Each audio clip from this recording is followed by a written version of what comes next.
Welcome to the Find Your Exit podcast. We're the leading authority on buying, selling, fixing, and growing companies. Michelle Seiler Tucker is dedicated to helping you find the path to retire rich and move on to your next adventure by exiting your business for the desired dream price you deserve. Get ready to find your exit with your host, Michelle Seiler Tucker. Hi, welcome to Find Your Exit. Today, we're going to discuss how to plan your exit, how to exit your business. I call it the Seiler Tucker GPS exit model. And think about this, take yourself back to when you started your business or bought a business. Did you ever think about your exit? Did you ever think about, I'm going to build my business to sell for this price in this time frame? And this is who the buyer is going to be. No, you probably never thought about that because most business owners never think about their exit and never think about selling their company until they have to sell due to a catastrophic event occurring. And the best time to sell a business is when the business is doing well and trending up, not when the business is suffering and trending downward. So it's imperative, and it's really my passion. I've been in this industry over 20 years. It's my passion to help business owners really plan their exit and sell for their desired sales price so they can exit rich when they're ready. You know, I always say people don't fail to plan. People don't plan to fail, they fail to plan. And a business is all about planning, constant goal setting, constant adjusting yourselves along the way. So, you know, when I wrote my first book in 2013, I did the research. And my first book was called Sell Your Business for More Than It's Worth. And at the time, 85 to 95% of businesses would go out of business in the first year to 5 years of starting their business. So then when I went back and looked at it in 2019 and wrote Exit Rich, I did the research again. And I was shocked. I was actually mortified. I didn't believe it. So I had my team research it again and again and again. And what I found in 2019 is those statistics changed dramatically. So it's not 90% or 95% of businesses in the first 5 years go out of business anymore. That's changed to 30%. That's a much higher success rate now for startups. But here's the flip that I need you to think about. 70% of businesses, 70% of all businesses that have been in business for 10 years or longer will go out of business. 70%, that's a huge number. And that's out of 26 million businesses. So do the math. I mean, that's a crazy amount of businesses going under. And you hear about the big box stores all the time. You hear about Toys R Us closed down. JCPenney's is filing bankruptcy. GNC just closed down 900 stores. But here's what you're not hearing about. You're not hearing about all the mom and pops, all the smaller business owners on every street corner in every city, across every state of our great nation. You're not hearing about those businesses going under. And that's very upsetting to me and emotional to me that these businesses are failing like that, because you think about it. I mean, you've poured your heart, your soul, your energy, your effort into your company. You've given it all that you have. You've put your money, you've sacrificed, made huge, huge, huge sacrifices along the way to be left with what? To have to close your business? To have to sell your business for pennies on the dollar? Or even worse, have to file for bankruptcy. This is not fair. It's not right. We must do something about it. We must stop it, and stop it now. Because when you lose your business assets, you lose your family assets too. Yes, there's all these corporate protections out there as far as LLCs, C Corps, S Corps, Series LLCs. And as long as you don't pierce that corporate veil, they can't touch your family assets. But most business owners always robbing Peter to pay Paul. We mortgage our homes for our business. You might have signed a personal guarantee to lease or a line of credit for equipment, vehicles, etc. So now it's commingled. Your assets are commingled and there's no more protection. So it's not all doom and gloom, because yes, there's something we can do about it. Again, it's my mission, my passion to save as many of these business owners as I possibly can. I want to help you save your business. I want to help you grow your business. I want to help you exit your business when you're ready, the right way, the rich way. So there's lots of different ways to exit a business. I call it the Seiler Tucker GPS exit model. You could exit by selling to your employees, and that is a viable solution. However, that really becomes a slippery slope, and we'll do a future podcast on just how to exit to your employees. You could transfer the assets to your business, to your family, to your children. Unfortunately, back in the day, that was a popular decision. But unfortunately now, most children don't want their parents' business. Think about your children. Are they interested in your business? Are they interested in carrying on your legacy? If they are, that's great. It's great to keep the family asset in the family and have the children to carry on your legacy. But unfortunately, most children in these days want to go out and create their own masterpiece. They want to do their own thing. You could also take on a partner. That's another way. And, or you could sell it to a buyer. And that's where I come in, but I can help you any way that you need help. So the way that I work with my clients on exiting their business is it's all about planning. And I call it the Seiler Tucker GPS exit model. When you want to go somewhere and you've never been there before, what do you pull out? Your GPS. What do you plug in? Your destination, where you want to go. And what does the GPS already know? It knows your current location. It knows where you're starting from. So it knows your current location, where you're starting from, and it knows your destination. Same thing with the Seiler Tucker GPS exit model. You need to determine your end game, determine your destination. Where do you want to go? You want to sell your business for $20 million? Let's have a $20 million game plan. But where are you starting from? Ask yourself, what is my business worth today? And you know what? I would not be surprised if you tell me, I don't know. Because most business owners have absolutely no idea whatsoever what their business is worth today. So that's not surprising. It's not good that business owners don't know what their business is worth today. It's not good that you don't know, but you need to find out. So you need to know where you're starting from and where do you want to end. Where do you want your final destination to be? So if you want to sell for $20 million and you have a valuation done in your business and your business is worth $10 million, then you're halfway there. Okay. What else do you need to know? Well, you need to know, who will the buyers be?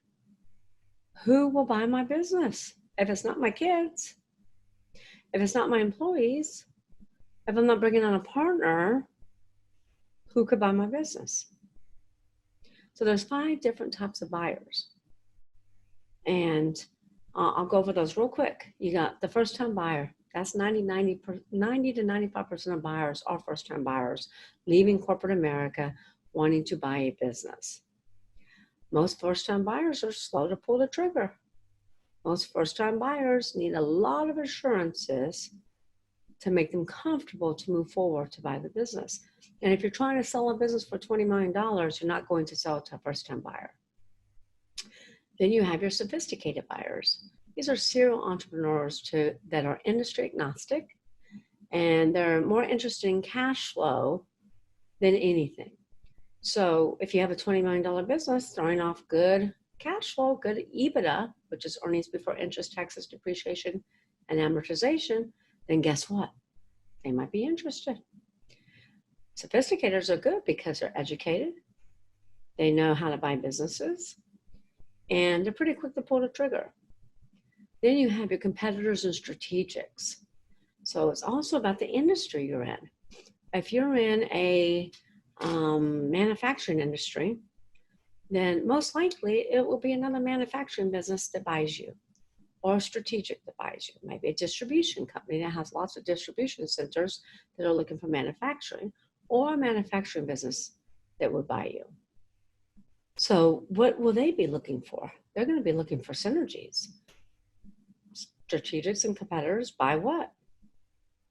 They buy synergies. They buy people. And now we're going to get into the 6Ps, and I'll have a future podcast on, but they buy people. They buy product. They buy industries that are on the way up, not on the way out. They want to buy congruent revenue streams. And when I say they buy people, they buy teams, they buy employees. They also buy efficient, productive processes. They buy IP, intellectual property. So if you have a company that's well branded, they buy that. If you're in a certain location that they're not and they want to expand, they'll look at buying you. If you have contracts in place, a huge database that can be retargeted and repurposed, they might buy you. So you have to look at the buyer that would be right for you and what their buying criteria is. And then you have private equity groups known as PEGs.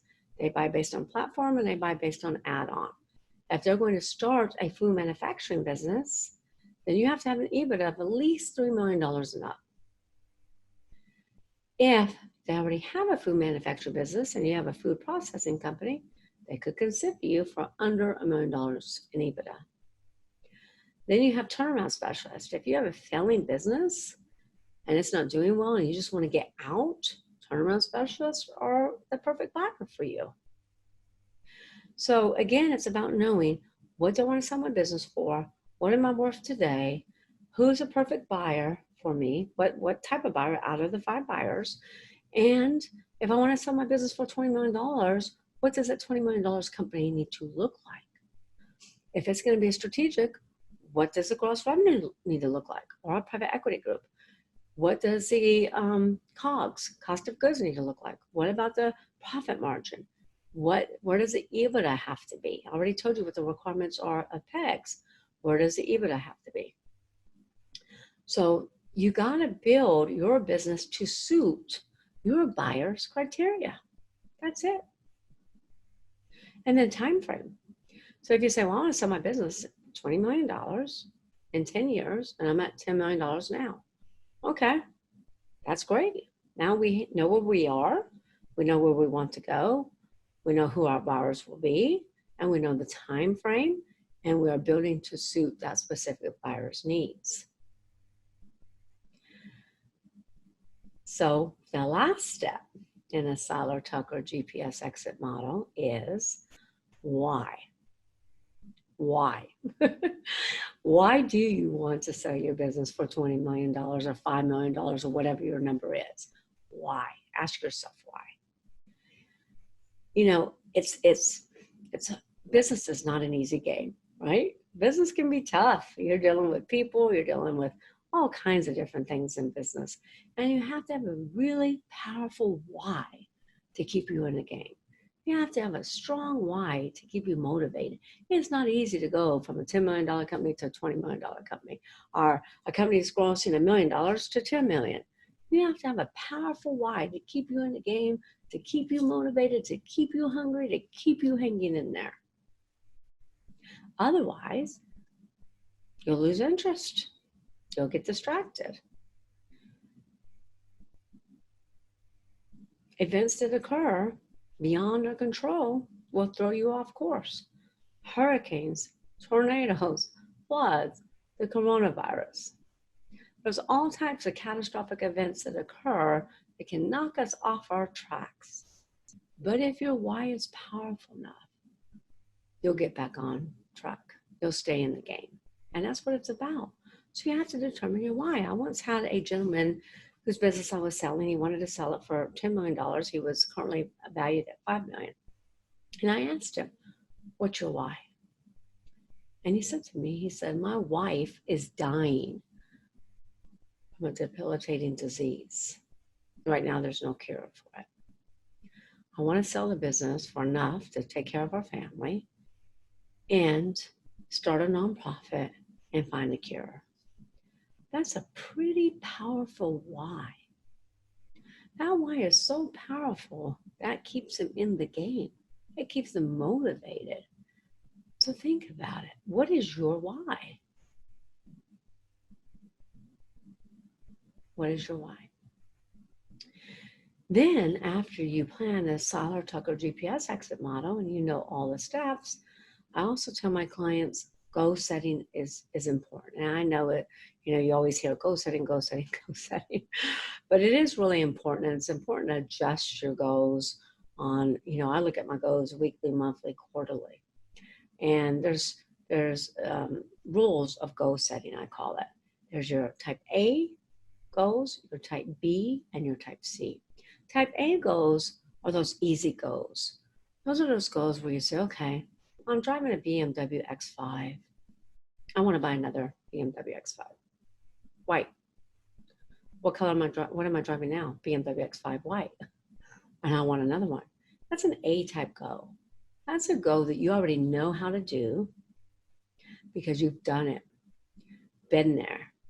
It's not going to stretch you beyond your capacity, your capabilities, or your core competencies. Those B type goals are a little bit of a stretch. Let's say you live in a nice house, but you want to move into a gated community on a golf course. And the house values are maybe $500,000 more than the house that you're in now. That's a B type goal. That's going to stretch you. That's going to stretch your core competencies, your abilities to afford that house. That's going to stretch you a little bit past your comfort zone, maybe. But then let's look at the C goals. The C goals are those type goals. They're big, visionary, where you go, gosh, I want to rule the world. I want to do this, do that. These are these huge goals that you don't know how you're going to accomplish. You have no idea whatsoever how to get there, but you know you're going to get there. You know you're going to make it happen. That's C goals. Saying I'm going to sell my company for $20 million is a C goal. It's a goal you have. You know your why. It's going to stretch you beyond your comfort level. But you're a visionary and you know you can get there. Those are C goals. So, to kind of wrap up what we've been talking about on this podcast, as far as the GPS exit model and selling your business and finding your exit, and here's the deal. It might not be tomorrow, and that's okay. But have a plan. It's like when you raise your children. I have a 9-year-old daughter, so, I've already planned everything out for her as far as what her career is going to be. Now, she's probably going to say, Mommy, I'm not doing that. This is my life, not yours. But we do that with our children. We plan where they're going to go to school, what school they're going to go to, starting from preschool, right? We put our kids in private school.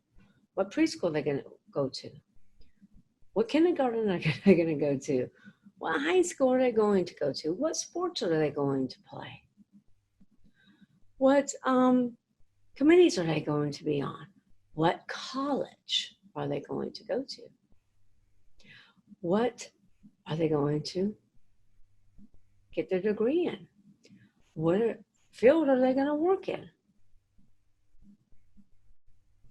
We plan our children's lives from the minute they're born, and we continue to plan their life even after they left the home. So it's always startled me. It's always kind of shocked me why so many business owners plan for their children, plan their lives all the way through, but never plan for their business. Never plan for their business exit. And I think one of the main reasons for that is because most business owners are so busy working on their business rather than in their business. And I call even myself sometimes, along with you, but sometimes we're not entrepreneurs, sometimes we're firefighters. And we get stuck, we get caught putting out fires every day, boom, boom, boom, boom, boom, always putting out fires. We're firefighters. And You really got to take a step back. Surround yourself with people smarter than you in areas that are not your core competency, and work on the business so you can plan your exit. Because again, the best time to sell your business is when your business is doing well, when your numbers are trending up, not down. When your product is thriving, not dying. That's the best time to sell your business. So you don't want to get stuck in a catastrophic event where you have to sell your business because of an external event or an internal event that has occurred. You want to be in control. You want to be the creator of your destiny. And when you're ready, you want to exit on your terms, your time frame, and you want to exit rich. Thank you very much. I enjoyed being here, and I can't wait to see you on the next podcast of Finding Your Exit. Thanks for listening to the Find Your Exit podcast. Don't forget to check out Michelle Seiler Tucker's Build to Sell Blueprint books and Exit Rich, along with more blogs, videos, and resources at findyourexit.org. Be sure to connect with Michelle on Facebook or LinkedIn and stay tuned for her next episode by subscribing in your favorite podcast player.